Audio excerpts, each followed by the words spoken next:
Hi, and thank you for watching. There are so many who are not aware of the true origins of Christmas, and since God's word warns us not to learn the ways of the heathen, in which the decoration of the Christmas tree is described in Jeremiah 10, I thought it would be appropriate to share a video from an ex-Satanist in which these origins are laid bare. Remember that our enemy works through deception, and if he can deceive the masses to worship someone other than Jesus Christ, without people knowing about it, he will certainly do so. The video that I will be sharing next is not the best quality, but I hope that the information will bless you and that you will heed the warnings provided. Thus saith the Lord, Learn not the way of the heathen, and be not dismayed at the signs of heaven, for the heathen are dismayed at them. For the customs of the people are vain. For one cutteth a tree out of the forest, the work of the hands of the workman with the axe. They deck it with silver and with gold, they fasten it with nails and with hammers, that it move not.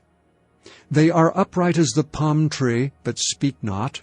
They must needs be born, because they cannot go. Be not afraid of them, for they cannot do evil, neither also is it in them to do good.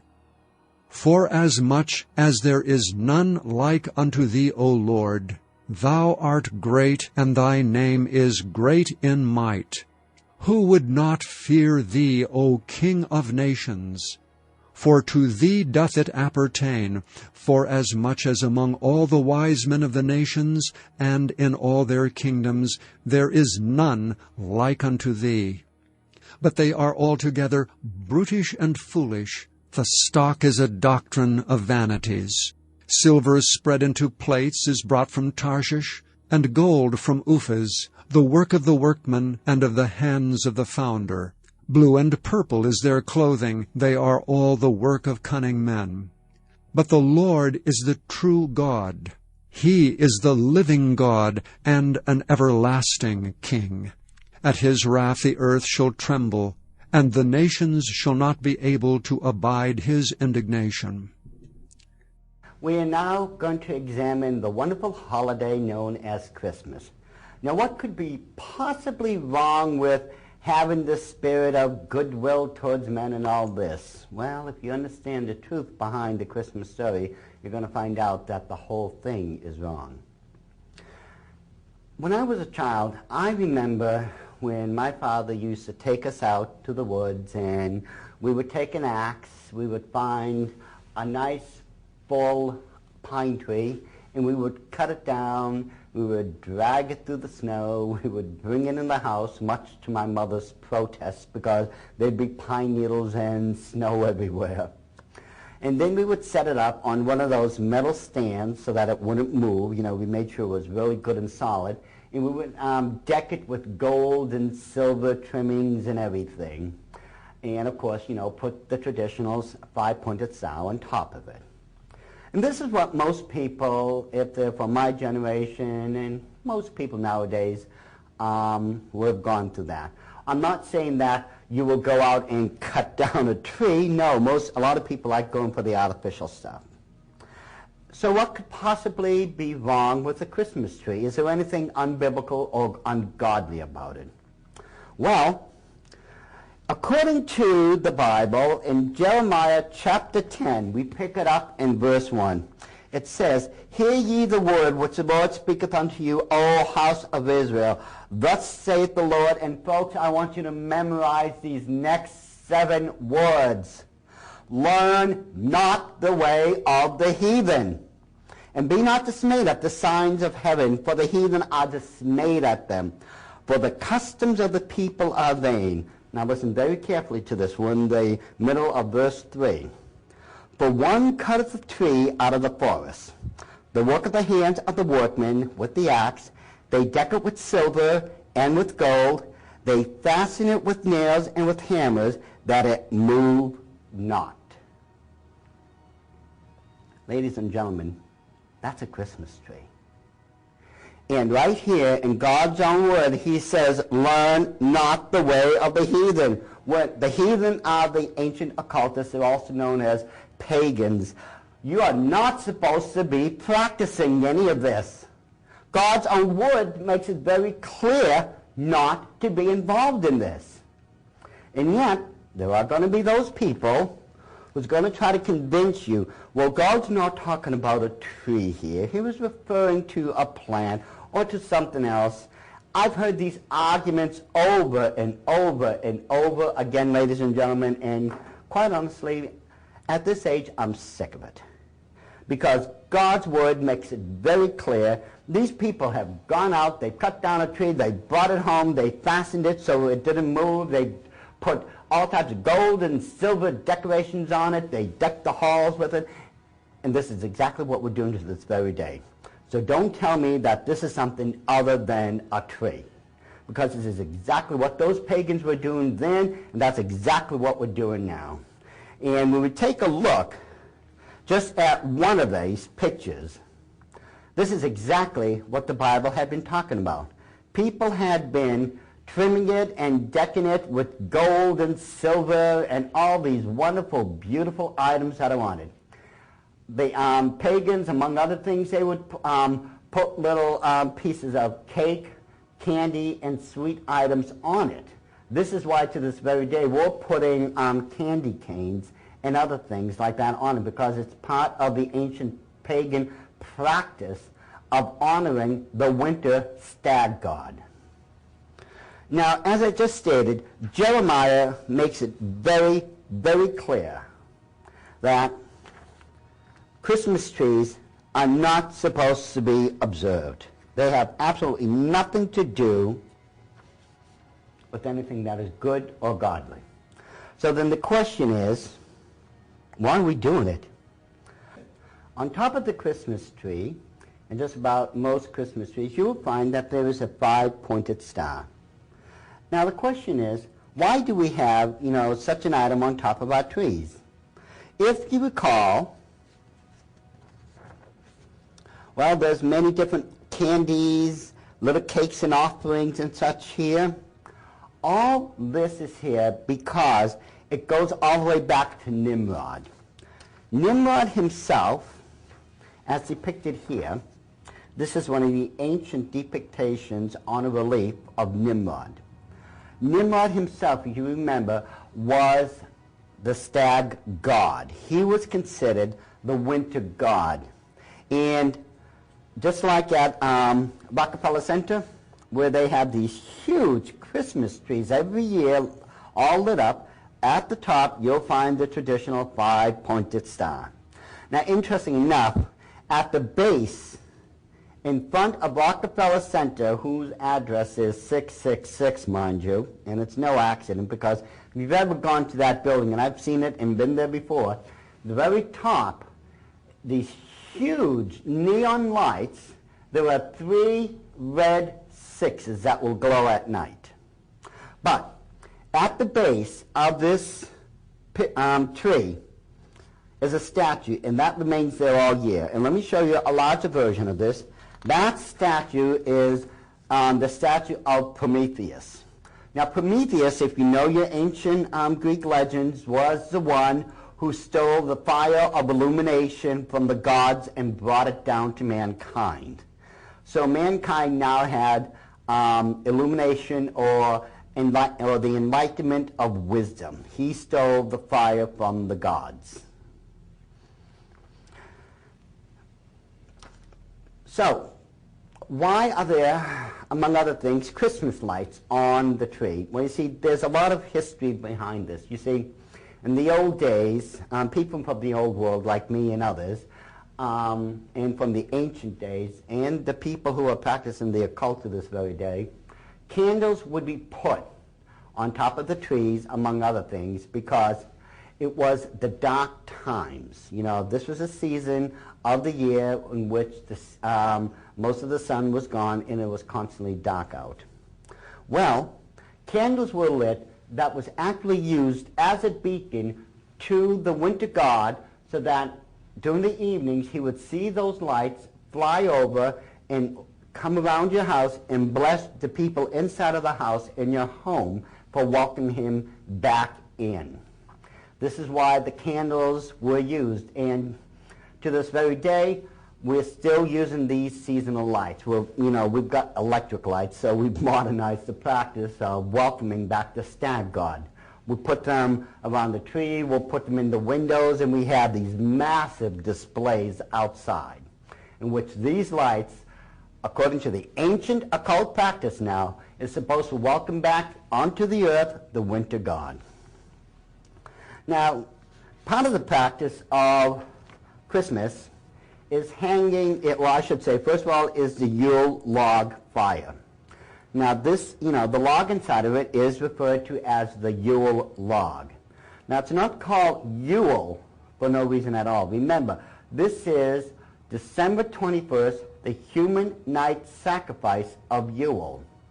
Now tradition teaches us in the occult, no longer me because I'm a born-again Christian, God be praised, but tradition in the occult teaches that first of all, the Yule log should be made out of birch. Once it has been lit and used for the holidays, you're supposed to keep one part of the birch log or the Yule log and set it aside for next year. Why you do this is because you're supposed to take that piece of the Yule log from last year and light this year's Yule log. This way, it's a constant cycle. You take from the old, give to the new keeps kindling itself over and over again. This, symbolically speaking, is the cycle of reincarnation, because every year you welcome back into your home by lighting the Yule log, the god of the winter known as the stag god, or originally known as Nimrod. Now, what could possibly be so ungodly about kissing underneath the mistletoe? Well, there's a couple things wrong with this, first of all. One thing I will warn you about, people, whatever you do, never touch those berries. 3 of them could kill you. This plant is so poisonous.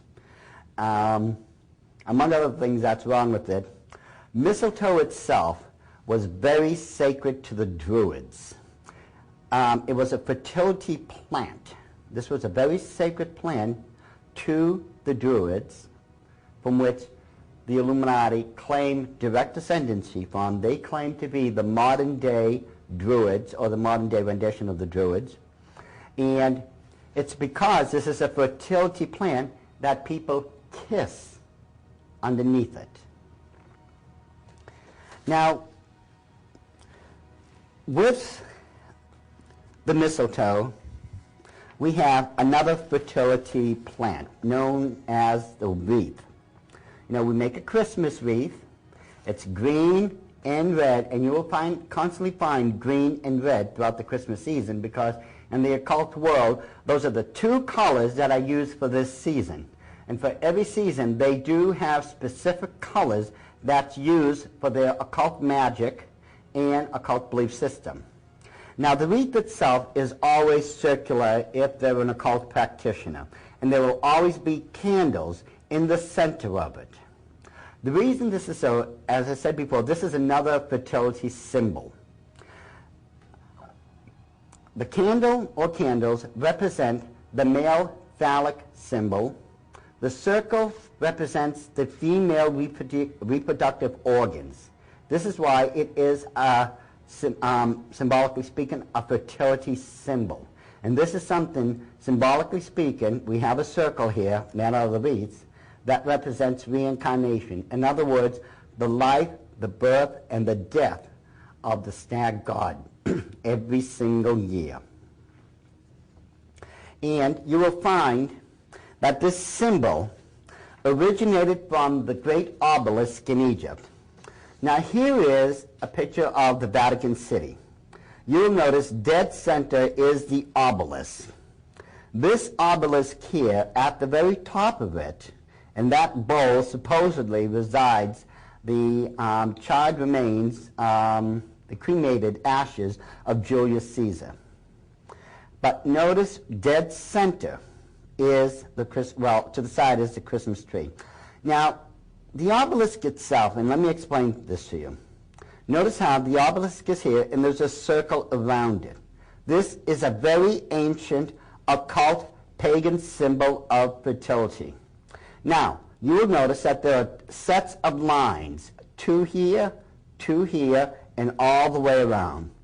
Now, the reason the obelisk was designed in such a fashion was because it's really, in actuality, a giant heliocentric sundial. The shadow of this obelisk, and all obelisks, wherever they are throughout the world, is going to fall in a certain place depending on the position of the sun. Now, if the obelisk shadow falls within any of these two lines, it is another night of human sacrifice. That's why there's 8 sets of them, because the shadow will fall in between these sets throughout the year. And of course, as I said before, notice, the Vatican Church is going to make sure they have their pagan Christmas tree right here in St. Peter's Square.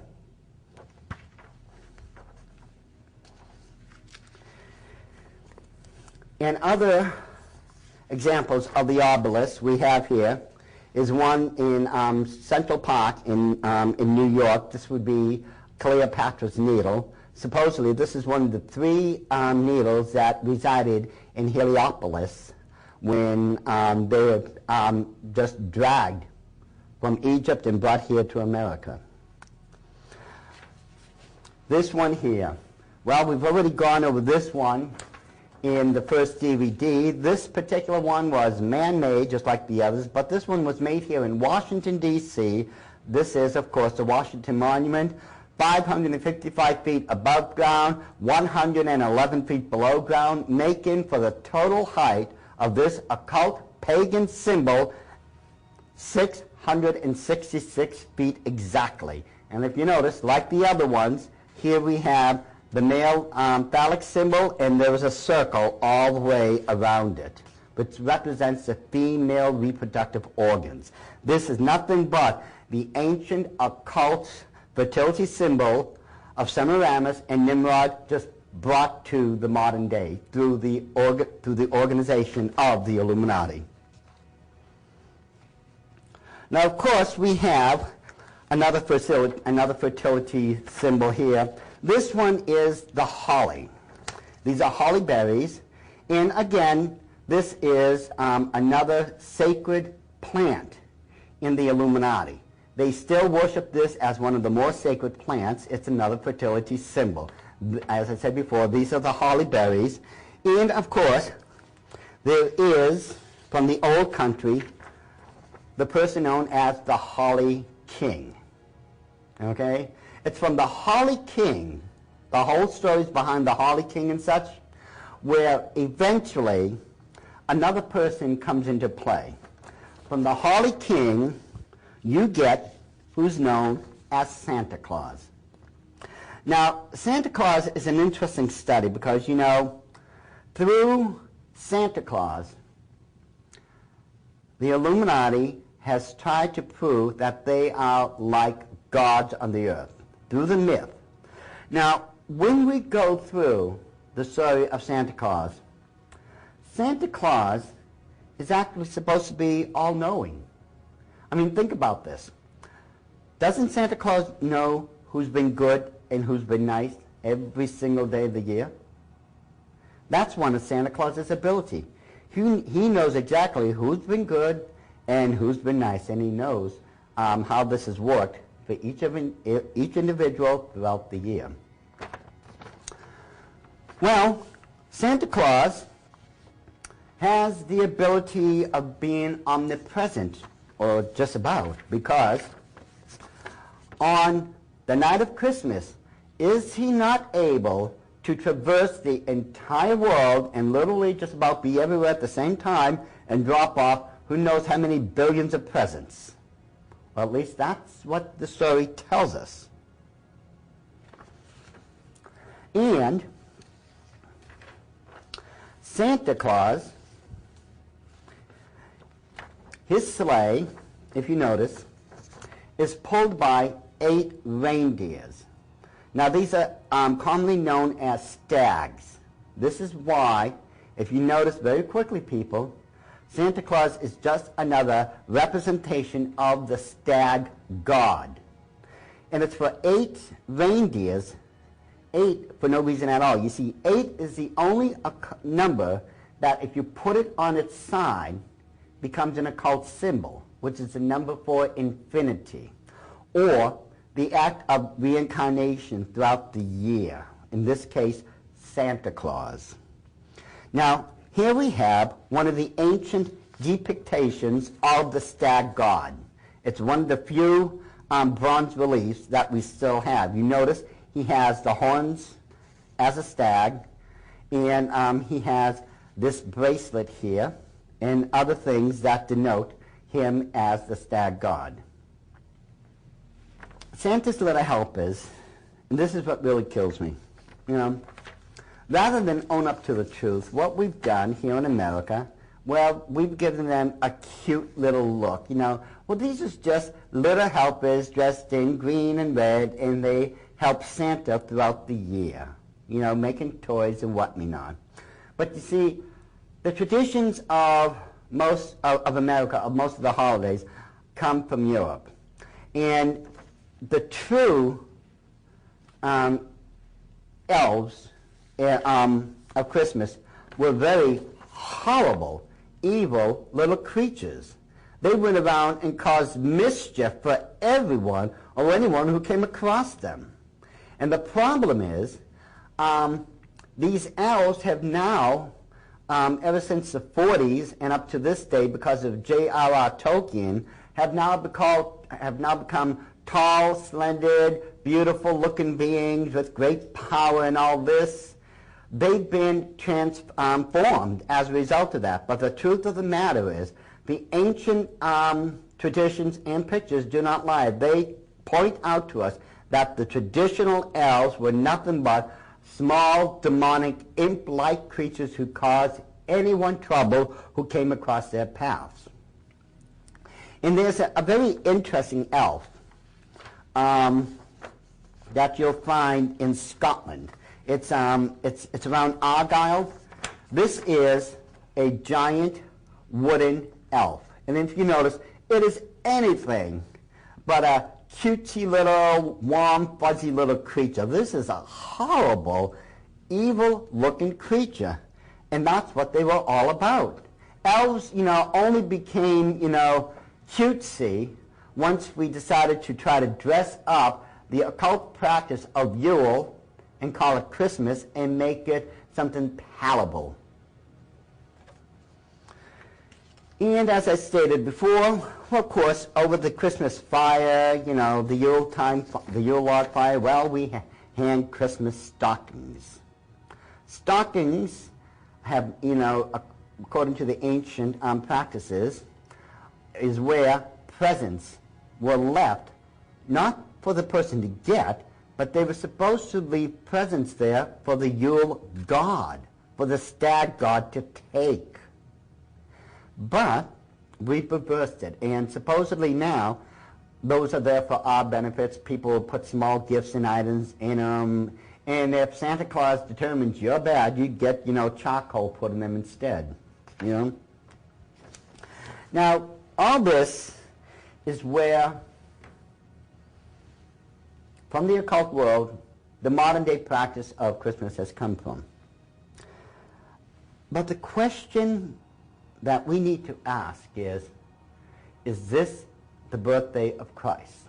Was Christ born on December 25th? And if not, whose birthday is it? Now, when we turn to the book of Luke, we're going to get a major clue as to whether or not Christ was born on the 25th of December, let alone during the season. According to Luke chapter 2, and it goes from verse 1 to verse 5, it says, "And it came to pass in those days that there went out a decree from Caesar Augustus that all the world should be taxed. And this taxing was first made from Cyrenius, was governor of Syria, and all went to be taxed, every one into his own city. And Joseph also went up from Galilee, out of the city of Nazareth, into Judea, unto the city of David, which is called Bethlehem, because he was of the house of the lineage of David, to be taxed with Mary, his espoused wife, being great with child." Okay? So, we have a biblical marker right there. There was, historically speaking, and we can prove this, a taxation from Caesar Augustus. Now, according to the ancient records, this taxation happened during the month of September. Now, let's just keep that in mind as we go along. Picking it up, chapter 2, verse 8, it says, and this is very important, and there were in the same country shepherds abiding in the field, keeping watch over their flock by night. Now, there are shepherds out in the field right now, and they're watching over the flock. I have spoken to many Jewish friends of mine and to rabbis I've known about this passage. My friends who have lived on kibbutzes have told me that the sheep that shepherds watch over in the fields around that part of Judea and such, the sheep are never brought out of the field until the end of September, and they say usually no later than the second week of October, because it gets too cold out there for the sheep to survive in. So it's around that time of the year that they will bring the sheep in. And the rabbis have told me a similar story. They all say right around that same time. So, two things we can conclude so far, safely as far as I can see it. The timing of the taxation, and according to people who live there in Judea to this very day and in the past, who have spoken to me and who have been eyewitnesses, says that's the time of the year when they bring the sheep in. It's not after October or, the middle. It's not after that. It's before it, and usually that is somewhere around the end of September or around the beginning to the mid part of October. So we know that that's when the timing of the shepherds had to have been, right around that time. Now, we find out another interesting thing in the Bible. We have to pick this up going back to Matthew chapter 2, and we started in verse 1.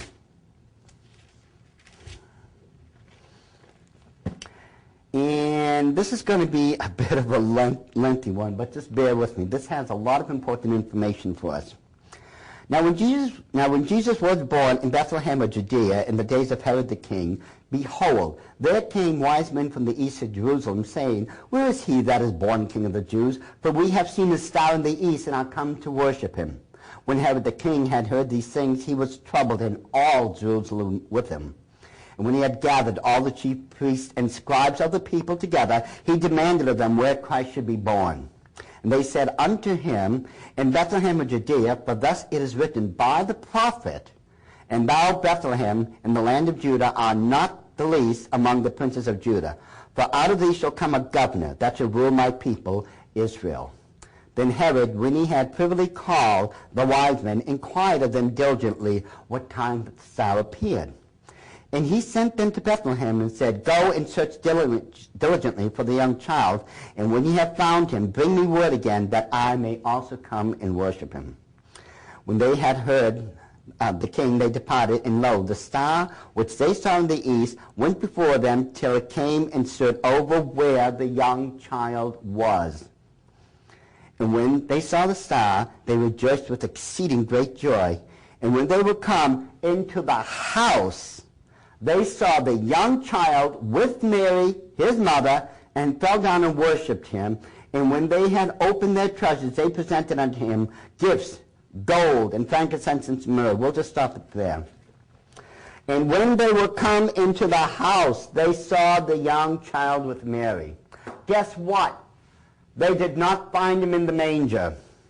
According to ridiculous traditional beliefs, Christ was visited by everyone in the manger. Now this, a friend of mine took this photo for me, Lynn Shaleski. This is quite a manger scene. We have three wise men. Now according to Catholic teaching, that's Gaspar, Balthazar, and Melchior.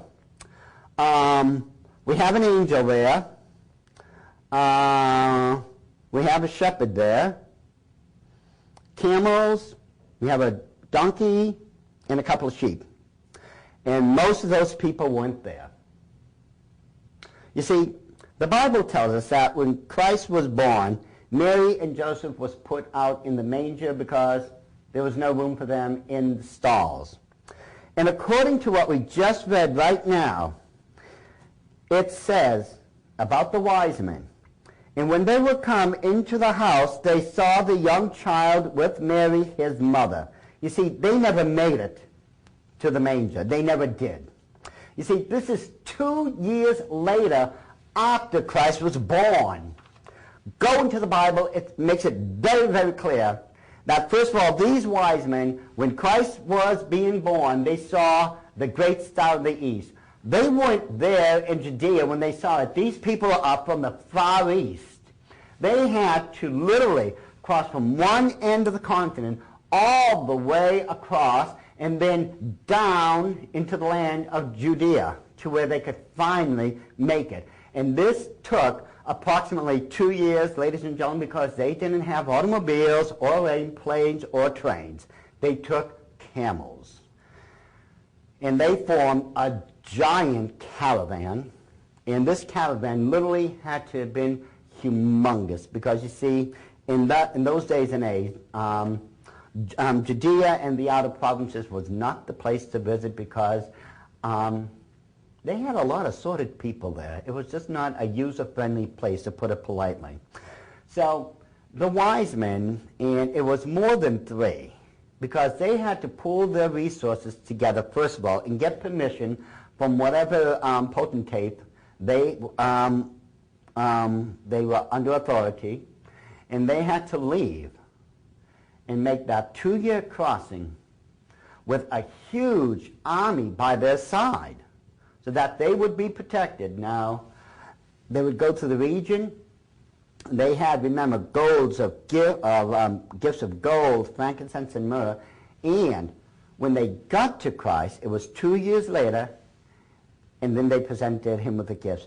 And it is 2 years because if you recall, further on in the Bible, it said that Herod was so upset that he could not find out from the wise men where the baby Jesus was because he didn't want to worship him. He wanted to murder him. So, once the wise men had told him what had happened, he knew that Christ was 2 years old at this point, which is why he told his soldiers to go out into Jerusalem and kill all the 2-year-old male children. From 2 and under, they were all supposed to be butchered. That's why it was 2 years old, because of the timing. This is what was going on. Christ was 2 years old at this time. The wise men had informed Herod how long it took them to get from one end of the continent to where they were now. And so all he had to do from that point was just tell his soldiers, kill all the male children 2 and under. So the question then becomes, if it wasn't the Lord's birthday, whose birthday was it? If you recall, back in our first DVD of this series, we found out that Semiramis and Nimrod had a child known as Tammuz. And Tammuz was supposed to be the reincarnation of Nimrod because he had been killed.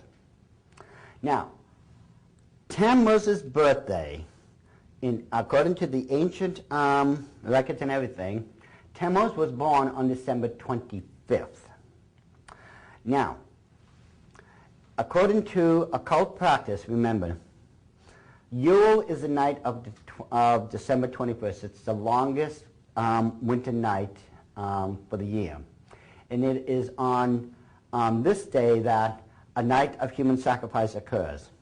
What had happened, in order to marry this new movement of Catholicism into paganism, they took December 21st, moved it up to December 25th, the birthday of Tammuz.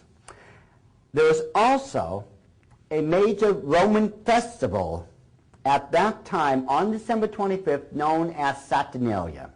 Saturnalia was a big festival in which, there would be these huge parades of people going through the cities and to the heart of Rome. They would be dressed in their finest outfits, and they would be bringing offerings and gifts and everything. And there'd be, you know, a lot of wine drinking. There'd be ham and birds being served as parts of the banquet. And gifts were actually being given to all the people. And there was a lot of wine and merriment. Well, you know what? The same thing goes on to this very day. Aren't we given, you know, these Christmas gift offerings, and aren't we, you know, still having the Christmas ham, and aren't we giving gifts to one another? And don't we still have, you know, these long Christmas parades? You know, I think they're called, they're in New York and other places. We have these huge parades. Trust me, ladies and gentlemen, Saturnalia is still being practiced to this very day on December 25th, except all we've done is candy coated, we've Christianized it, and we've called it Christmas. You know,